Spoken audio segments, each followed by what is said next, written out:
My friend Ben and I went up to Wenatchee, Washington to watch the Devil's Gulch Ultra up there in the mountains. It was a hot day. I feel like what we saw was the perfect example of American trail running. The crowds were small, super supportive, just a couple dozen people running the 100-miler. There was a 50-miler, a half marathon. It just makes you pumped about ultra and to see it in the context of this great American race just got me super pumped about what's happening up there. Starry night in countrysides we'll find all we need in this life. This is actually my first 100. Why Devil's Gulch for your first 100? Because the course looked like it was hard as hell. I talked to a friend who said he knew somebody who ran it last year, and I guess like 2/3 of the course dropped. And I thought, oh, that sounds challenging. So we'll come out here and give it a try. Last year in October, I ran the Javelina 100 in Phoenix, and after that, I was like, maybe really hot races aren't that bad. Let's go see how bad it can get. So the reason for a seasoned runner to run Devil's Gulch, it's hard. So if you've been challenged before, this represents maybe a bigger challenge.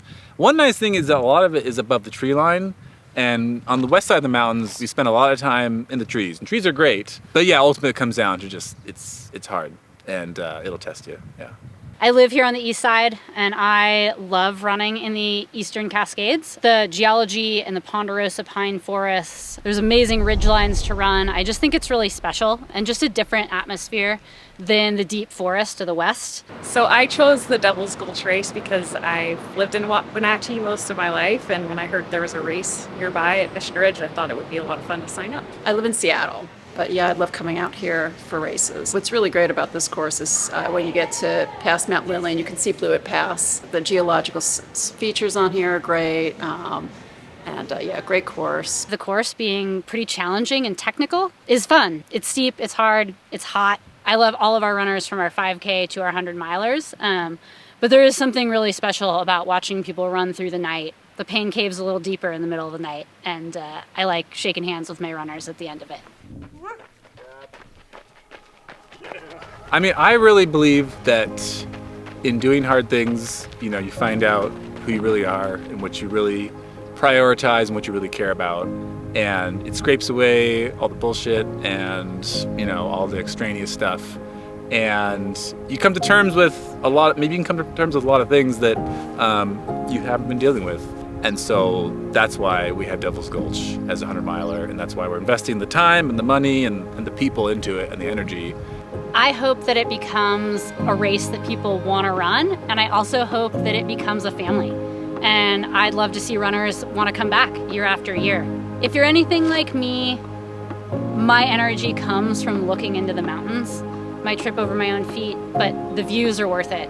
And you've got a nice, generous 37-hour cutoff, so you can take it easy and just walk what you need to walk and run what you can run. And, you know, we'll see you here after 100 miles. I hope that in 5 years, Devil's Gulch has the same vibe as it has today, which is friendly, approachable, family-oriented. Yeah, Devil's Gulch shirts. I would say that, you know, Devil's Gulch to me is the thing that makes it really special is like the varied terrain.